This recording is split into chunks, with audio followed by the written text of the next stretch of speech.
ಪ್ರತಿ ವರ್ಷ ನಾವು ಆಂಜನೇಯ ಸ್ವಾಮಿ ರಥೋತ್ಸವಕ್ಕೆ ಬರ್ತೀವಿ. ಇದಾಗಲಿಂದ ಬರುವಂಥ ವಾಡಿಕೆ ಅದು.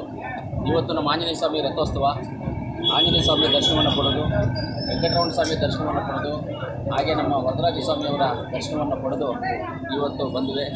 ಎಲ್ಲ ನಮ್ಮ ರಾಜ್ಯಕ್ಕೆ ಎಲ್ಲರಿಗೂ ದೇವರು ಆಯುಷ್ ಆರೋಗ್ಯ ಐಶ್ವರ್ಯ ಎಲ್ಲವನ್ನು ಕೊಟ್ಟು, ಅದೇ ರೀತಿ ಮಳೆ ಬೆಳೆ ಒಳ್ಳೆಯದಾಗಲಿ, ರೈತರನ್ನ ಮುಖ್ಯವಾಗಿ ಕಾಪಾಡಿಕೊಳ್ಳಿ ಅಂತ ನಾನು ದೇವರಲ್ಲಿ ಪ್ರಾರ್ಥನೆ ಮಾಡಿದ್ದೀನಿ.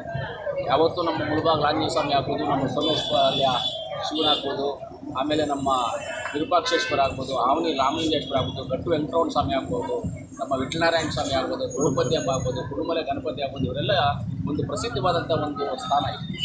ಎಲ್ಲರಿಗೂ ನಾನು ಹೇಳೋದಿಷ್ಟೇ, ಒಳ್ಳೆಯದಾಗುತ್ತೆ, ಒಳ್ಳೆಯದಾಗಲಿ, ನಿಧಾನವೇ ಪ್ರಧಾನ. ನಿಧಾನ ಆದ್ರೂ ದೇವರು ಒಳ್ಳೇದು ಮಾಡ್ತಾರೆ ಅಂತ ನಂಬಿಕೆ ಇದೆ. ಆದ್ದರಿಂದ ಇವತ್ತು ದೇವರಿಗೆ ಬಂದು ದೇವರ ಆಶೀರ್ವಾದವನ್ನು ಪಡೆದು ದೇವರಲ್ಲಿ ಪ್ರಾರ್ಥನೆ ಮಾಡಿದ್ದೀನಿ. ಮುಂದಕ್ಕೂ ಬರ್ತೀವಿ. ಯಾವತ್ತೂ ಆ ದೇವರ ಆಶೀರ್ವಾದ ಇರುವಂಥ ಕುಸ್ತಿ ಮತ್ತು ಕರಗ, ಖಂಡಿತ ಕುಸ್ತಿ ಕರಗ ಅದೆಲ್ಲ ವಾಡಿಕೆ ಅಂತ ಎಲ್ಲ ಬರೋದೇ ತಾನೆ, ಎಲ್ಲ ನಡೀತಾ ಇರ್ತಾರೆ. ಬರ್ತೀವಿ, ಅದಕ್ಕೂ ಬರ್ತೀವಿ.